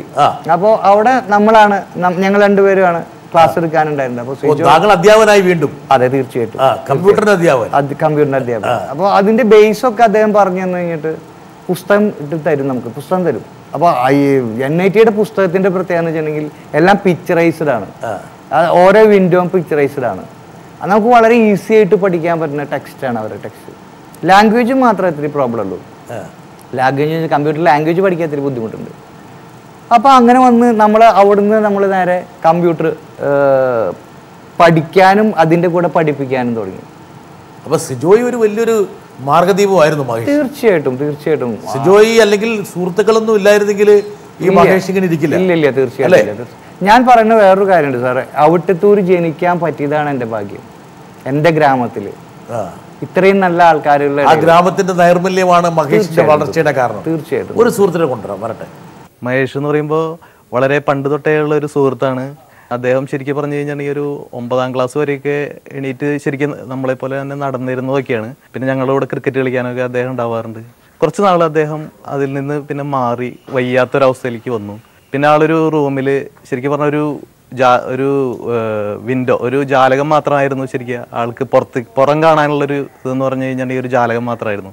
പിന്നെ അവിടെ നിന്ന് ആളെ ഉയർത്തിക്കൊണ്ട് വരാനായിട്ട് കുറേ പേരുടെ ഒരു ശ്രമം ഉണ്ടായിരുന്നു. പിന്നെ അതിൻ്റെ ഭാഗമായിട്ടൊരു സർജറി ഉണ്ടായിരുന്നു. അതൊന്നും ശരിക്കും സക്സസ് ആയില്ല എന്ന് തന്നെ പറയാം. പിന്നെ ആൾ ശരിക്കും പറഞ്ഞു കഴിഞ്ഞാൽ അദ്ദേഹത്തിൻ്റെ തന്നെ കഴിവുകൾ ഉപയോഗിച്ചിട്ടാണ് ശരിക്കും ഉയരത്തിലേക്ക് വന്നേക്കുന്നത്. അപ്പോൾ മഹേഷിനോട് എനിക്ക് പറഞ്ഞു കഴിഞ്ഞാൽ ഈ ഒരു ചോദ്യം ചോദിക്കാനുള്ളത്, പണ്ട് മഹേഷ് പറയാറുണ്ട് ആളൊരു മലർന്ന് കിടക്കണ ഒരു വണ്ട് മാത്രമാണ്, അപ്പോൾ അതിനെ കമത്തിയിടാനായിട്ട് കുറേ പേര് ശ്രമിച്ചിട്ടുണ്ടെന്ന് പറയാറുണ്ട് മഹേഷ്. അപ്പോൾ അന്ന് ആ ശ്രമിച്ചവരോട് മഹേഷിന് എന്താണ് ഇപ്പോൾ പറയാനുള്ളതെന്നുള്ള ഒരു ചോദ്യമാണ് മഹേഷിനോട് ചോദിക്കാനുള്ളത്. പിന്നെ എനിക്ക് മഹേഷിനോട് ചോദിക്കാനുള്ളത്, മഹേഷിൻ്റെ മനസ്സിൽ ഒരു വലിയൊരു ആഗ്രഹം ഇപ്പോൾ കുറേ നാളുകളായിട്ടുണ്ട് എന്നുള്ളത് എനിക്കറിയാം. ഇത് നല്ലൊരു സുഹൃത്ത് എന്നുള്ളത് എനിക്കറിയാം. അത് ഇത് കാണുന്ന ആളുകളായിട്ടൊന്ന് ഷെയർ ചെയ്യണമെങ്കിൽ നന്നായിരിക്കും എന്ന് ഞാൻ വിചാരിക്കുകയാണ്. കുറെ കാലം മഹേഷ് മലർന്നു കിടന്നു അല്ലേ? തീർച്ചയായിട്ടും. മഹേഷ് എന്നുള്ള വണ്ട്. തീർച്ചയായിട്ടും. വണ്ട് എന്ന് പറഞ്ഞത് കവഴാൻ വേണ്ടി കുറേ പ്രയത്നിക്കും. അപ്പം നമ്മളൊക്കെ ആ സൈഡിൽ കൂടെ ഒക്കെ പോവും. നമ്മൾ പക്ഷെ അതിനെ ശ്രദ്ധിക്കുകയില്ല. പക്ഷെ ആരെങ്കിലും ആ പോണ തിരക്കിന്റെ ഇടയിൽ ഒന്ന് തട്ടിയിട്ട് കാലോണ്ടൊന്ന് തട്ടിയാൽ മതി, കവഴാൻ പറ്റി കഴിഞ്ഞാൽ അത് പറന്നു നോക്കോളും. അങ്ങനെയായിരുന്നു മഹേഷ് കുറെ കാലം. തീർച്ചയായിട്ടും. അപ്പൊ സിജോയും ഇവരും ഒക്കെ മനോജെല്ലാം വന്നൊരു തട്ടി ആ തട്ടിൽ നേരെ തിരിഞ്ഞു പിന്നെ പറന്നു. നമ്മൾ ശ്രമിച്ചു, നടന്നു. കമ്പ്യൂട്ടറിലൂടെ ലോകത്തെ കണ്ടു തുടങ്ങി. തീർച്ചയായിട്ടും. വലിയൊരു ലോകം. അതാണ് പറഞ്ഞത് സാർ. ഇപ്പൊ ഇതിലൊരു കാര്യം എന്ന് വെച്ചാൽ എൻ്റെ വേറൊരു മോഹമാണ് അതിപ്പോൾ അതിമോഹമായിട്ട് പോകും. ഇപ്പോൾ ഞാൻ ഇപ്പോൾ ഒരു 4 വർഷം മുമ്പ് ഞാൻ പറയുകയാണ്, എനിക്ക് ബ്രിട്ടാസാറിൻ്റെ JB ജംഗ്ഷനിൽ എനിക്ക് പങ്കെടുക്കണം എന്ന് പറഞ്ഞാൽ എല്ലാവരും എന്നെ പരിഹസിക്കും. ഷുവർ അല്ലേ സാർ? ഒരു 4 വർഷം സുഹൃത്തുക്കൾ പറയുന്നത് നിന്റെ അതിമോഹമാണെന്ന്. എൻ്റെ ഒരു ആഗ്രഹം എന്താണെന്ന് വെച്ചിട്ടുണ്ടെങ്കിൽ മൈക്രോസോഫ്റ്റ് വിൻഡോസ് എന്ന് പേര് കൊടുത്തത് നമ്മുടെ ബിൽ ഗേറ്റ്സ് സാറാണ്. അദ്ദേഹമാണ് വിൻഡോസ് ജാലകം എന്നുള്ളൊരു കാഴ്ചപ്പാട് കൊണ്ടുവന്നത്. ആ ജാലകത്തെ, ആ വിൻഡോസിനെ ആ പേരിനെ അന്വർത്ഥാക്കിയ ആൾ ഞാനാണ്. കാരണം ജീവിതത്തിലെ ഏറ്റവും വലിയ വിൻഡോ ലോകത്തിന്റെ ജാലകം എനിക്ക് അവിടെ തുറന്നത് അതാണ്. 2 വിൻഡോ ആണ്. ഞാൻ പറയാറുണ്ട് എപ്പോഴും, എൻ്റെ പല ആൾക്കാർ ചോദിക്കുമ്പോൾ ഞാൻ പറയാം 2 വിൻഡോ ആണ് എൻ്റെ ജീവിതത്തിൽ. ഒന്ന് നമ്മുടെ കുടിലിന്റെ വിൻഡോ, മറ്റൊന്നും മൈക്രോസോഫ്റ്റ്. എന്തുകൊണ്ട് ബിൽ ഗേറ്റ്സിന് ഒരു മെയിൽ അയച്ചൂടാ? അല്ല സാർ, നമ്മളൊക്കെ അയച്ചാൽ അത് കിട്ടുമോ എന്നുള്ളത് അറിയില്ലല്ലോ. മഹേഷ്, ഈ പറഞ്ഞ പോലെ അസംഭവമാകുന്ന കാര്യങ്ങൾ നമ്മൾ ഒരിക്കലും നടക്കില്ല എന്ന് വിചാരിക്കുന്ന കാര്യങ്ങളാണ് ജീവിതത്തിൽ സംഭവിക്കുന്നത്. താങ്കൾ തന്നെ എനിക്ക് തോന്നുന്നു എവിടെയോ പറഞ്ഞിട്ടുണ്ട്, മറ്റേ പൗലോ കൊയ്ലോ ആൽക്കമിസ്റ്റിൽ പറഞ്ഞ വാചകങ്ങൾ എവിടെയോ പറഞ്ഞിട്ടുണ്ടോ? ഞാൻ കുറച്ച് ദിവസം മുമ്പ് താങ്കൾ പറഞ്ഞിട്ടുണ്ട്. അതായത് നിങ്ങളുടെ ആഗ്രഹം ജെനുവിൻ ആണെങ്കിൽ the whole world will, universe will conspire for it. തീർച്ചയായിട്ടും. അപ്പം ആഗ്രഹം ശരിയാണെങ്കിൽ ഇതെല്ലാം ഈ ലോകം മുഴുവൻ നിങ്ങൾക്ക് വേണ്ടിയിട്ട് ആ ഒരു പദ്ധതിയിൽ പങ്കെടുക്കും. തീർച്ചയായിട്ടും. അങ്ങനെ മഹേഷ്, യഥാർത്ഥത്തിൽ മാഷ് എനിക്കൊരു ഈ മനോജ് ചോദിച്ചൊരു ചോദ്യത്തിന്റെ ബാക്കി, അപ്പൊ താങ്കളുടെ ഒരു ആഗ്രഹം എന്താണെന്നൊരു ചോദ്യം ചോദിച്ചിരുന്നു സാർ. എൻ്റെ ആഗ്രഹം എന്താ വെച്ചിട്ടുണ്ടെങ്കിൽ ഞാൻ വിവാഹം കഴിച്ചു. പ്രവിത എന്നാണ് അവരുടെ പേര്. ഇപ്പം ഇവിടെ ഉണ്ട് ആള്. എവിടെ ഭാര്യ? പക്ഷെ പ്രവിതയിലേക്ക് പോകുന്നതിന് മുമ്പ് എനിക്ക് ഒരാളെയും കൂടെ കൊണ്ടുവരണം, നോക്കട്ടെ, എന്നിട്ട് വരാം പ്രവിതയിലേക്ക്. ഞാൻ +2 പഠിക്കാൻ പോയപ്പോഴാണ് മഹേഷ് പ്രവിതയായിട്ട് പരിചയമാവുന്നത്. അപ്പോൾ പ്രവിതയായിട്ട് നല്ലൊരു ചേച്ചിയാണ്. എന്നെ സ്കൂളിലേക്കും കൊണ്ടുപോകാൻ, ഞാൻ അവിടേക്കും ഹെൽപ്പ് ചെയ്യാറുണ്ട്. നല്ല വീടായിട്ടും സാമ്പത്തികമായിട്ട് വളരെയധികം ബുദ്ധിമുട്ട് അനുഭവിക്കുന്ന ഒരു വ്യക്തിയാണ്. ഭാവിയെക്കുറിച്ച് ഒരുപാട് ആശങ്കകളുണ്ടായിരുന്നു. എങ്ങനെ ജീവിക്കേണ്ട, ഇനി എങ്ങനെ ജീവിതം മുന്നോട്ട് കൊണ്ടുപോകും, ഭയങ്കര നിരാശയായിരുന്ന ആൾക്ക്. ആകെ ഉണ്ടായിരുന്നത് അനിയനായിരുന്നു, ഏകത്തോണി ഉണ്ടായിരുന്നത്. പിന്നെ അനിയൻ്റെ കല്യാണം ഉറപ്പിച്ചിരുന്നു. അവിടെ വെച്ച് തന്നെയാണ് അവിടുത്തെ ഒരു ചേച്ചി തന്നെയായിരുന്നു കല്യാണമൊക്കെ ഉറപ്പിച്ചിരുന്നത്. പിന്നെ അതായിരുന്നു ആൾക്ക് ഏറ്റവും കൂടുതൽ, അത് കണ്ടപ്പോഴാണ് ഏറ്റവും കൂടുതൽ ഭയങ്കര ജീവിതത്തോട് ഒരിത് തോന്നിയത്. ഇങ്ങനെയൊക്കെ ജീവിക്കണം, ഒരു ജീവിത പങ്കാളി ഇതേപോലെ നമുക്കും കിട്ടും, അത് മദ്യപാനിയാണെങ്കിലും ഞാൻ സ്വീകരിച്ചോളാം എന്ന് പറഞ്ഞിട്ടുണ്ടായിരുന്നു ആൾ. അപ്പോൾ ആ വിഷമം ഇല്ലാണ്ടിരിക്കാൻ ഞങ്ങൾ തമാശ കൂടെ പറഞ്ഞു. അങ്ങനെയാണെങ്കിൽ ഇവിടെ ഒരു ചേട്ടനുണ്ട്, മഹേഷ് എന്നാണ് ചേട്ടൻ്റെ പേര്. ഇങ്ങനെ കാലിനൊക്കെ വയ്യാത്തതാണ്, ഒന്നും ചെയ്യാനൊന്നും പറ്റില്ല. ഞങ്ങൾ തമാശ കൂടെയായിരുന്നു പറഞ്ഞത്, പക്ഷെ അത് ആൾ സീരിയസ് ആയിട്ട് കണ്ടു. പിന്നെ ഞങ്ങൾ അപ്പച്ചനടിക്കെ കാണാൻ വേണ്ടി വരാറുണ്ട് തന്നെ. അപ്പോൾ അപ്പച്ചനായിട്ട് ബന്ധപ്പെട്ട അപ്പച്ചനോട് പറഞ്ഞു. അങ്ങനെയാണ് കല്യാണം ഉറപ്പിച്ചത് മഹേഷ് തന്നെ. ഇപ്പോൾ ഒരു കല്യാണം കഴിഞ്ഞിട്ട് നല്ലതായിട്ട് ജീവിക്കണ കാണുമ്പോൾ വളരെയധികം സന്തോഷം തോന്നുന്നു. മഹേഷിന്റെ ജീവിതത്തിലെ വളരെ പ്രധാനപ്പെട്ട ഒരു കഥാപാത്രം കൂടിയാണത്. തീർച്ചയായിട്ടും. ആ കുട്ടിയെ ബിഗ് സല്യൂട്ട് തന്നെ ചെയ്യണം. കാരണം അവരെ വീട്ടുകാരെയും, കാരണം വെച്ചിട്ടുണ്ടെങ്കിൽ ആ കുട്ടി ഇപ്പോൾ പോസ്റ്റ് ഗ്രാജുവേഷൻ പഠിച്ചുകൊണ്ടിരിക്കുകയാണ്. അവര് എന്ന് വെച്ചിട്ടുണ്ടെങ്കിൽ അപ്പച്ചൻ ചെറുപ്പത്തിലേ തൊട്ടെടുത്ത് കൊണ്ടുപോയി സ്കൂളിൽ കൊണ്ടുപോയി പഠിപ്പിച്ചു. ഒട്ടും വയ്യ ആ കുട്ടിക്ക്, എൻ്റെ പോലെയല്ല, ജനനത്തിൽ തന്നെ ആ കുട്ടി അങ്ങനെയായിരുന്നു. അപ്പോൾ ആ കൊണ്ടുപോയി സ്കൂളിൽ കൊണ്ടുപോയി ഇരുത്തി പഠിപ്പിച്ച് നല്ല ബോൾഡാണ് ആ കുട്ടി. ആ കുട്ടിയായിട്ട് എങ്ങനെ പരിചയപ്പെട്ടു മഹേഷ്? എൻ്റെ വീടിൻ്റെ തൊട്ടടുത്താണ്. മഹേഷിന് ഈ ഒരു ശാരീരിക വൈകല്യം വന്നപ്പോൾ സ്വാഭാവികമായിട്ടും ഈ കുട്ടിയുടെ ഒരുപാട് സ്വാതന്ത്ര്യവും പ്രേരണയും പിൻബലവും പ്രോത്സാഹനം ഉണ്ടായിരുന്നു. തീർച്ചയായിട്ടും ഉണ്ടായിരുന്നു. അങ്ങനെ ഒരു വിവാഹത്തിന് നിമിത്തമാകാൻ വേണ്ടി തീർച്ചയായിട്ടും പറ്റി. അങ്ങനെ ആ നിമിത്തമാണ് ഇവിടെ ഇരിക്കണേ. അതെ. എങ്ങനെയാണ് മഹേഷിനെ ജീവിതത്തിലേക്ക് വരിച്ചത്? മഹേഷ് ചേട്ടനെ എന്നോട് ലിപ്സിയാണ് ഫസ്റ്റ് പറഞ്ഞത്. ഇങ്ങനെ ഒരു ചേട്ടനുണ്ട്, ചേട്ടൻ നല്ല സ്വഭാവമാണ്.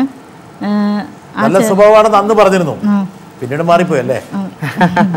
തമാശ പറഞ്ഞ ചേട്ടാ, ഇങ്ങനെ ഒരു ചേട്ടനുണ്ട്, ചേച്ചിക്ക് ആലോചിക്കാന്ന് പറഞ്ഞു. അപ്പോഴാണ് ഞാൻ പറഞ്ഞു, ഞാനല്ലാതെ തീരുമാനിക്കേണ്ടത് സിസ്റ്റർമാരും എല്ലാവരും കൂടി തീരുമാനിക്കണം എന്ന് പറഞ്ഞു. അപ്പോഴാണ് സിസ്റ്റർമാരുടെ ഒരു മന്ദിരത്തിലാണ്, ഒരു അനാഥ മന്ദിരം.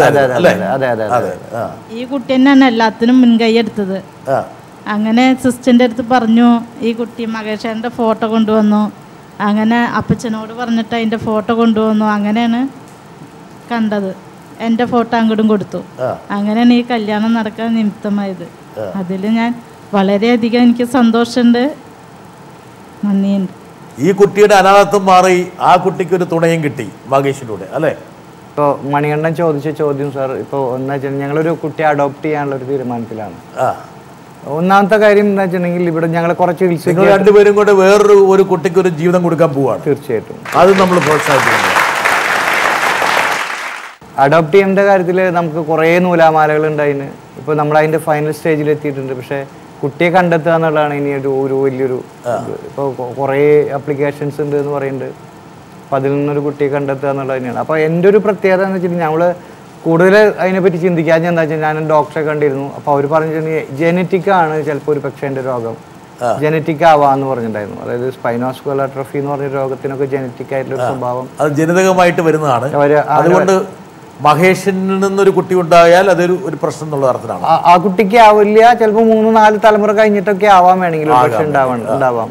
ജീനുകളിലൂടെ അങ്ങനെ കൈമാറ്റപ്പെടാം എന്നുള്ളൊരു പോസിബിലിറ്റി പറഞ്ഞോടുകൂടി പിന്നെ ഞങ്ങൾ അതിനെപ്പറ്റി നിർത്തി. ഞങ്ങൾ അങ്ങനെ തന്നെ തീരുമാനിച്ചു ഒരു കുട്ടിയെ അഡോപ്റ്റ് ചെയ്യുക, ജീവിതം കൊണ്ടുപോകാൻ മുന്നോട്ട് കുറേയും കൂടി. അതാണ് ഈ മഹേഷ് മുമ്പോട്ട് പോകേണ്ട ഒരു ഘട്ടം എന്ന് പറയുന്നത് ഒരു അച്ഛൻ്റെയും അതൊരു അമ്മയുടെ ഘട്ടം. അതെ അതെ അല്ലേ? അതെ. നിങ്ങളുടെ സ്നേഹത്തിന് പാത്രമാകാൻ വേണ്ടി ഒരു കുട്ടി ഇവിടെ ഉണ്ട് അല്ലേ? ആ കുട്ടിക്ക് വേണ്ടി കാത്തിരിക്കുകയാണ്. വളരെ നാളായി കാത്തിരിക്കണം ഞങ്ങൾ രണ്ടുപേരും. ഇതുവരെ ഒന്നും ശരിയായിട്ടില്ല, ശരിയാവും തന്നെ വിചാരിക്കണേ.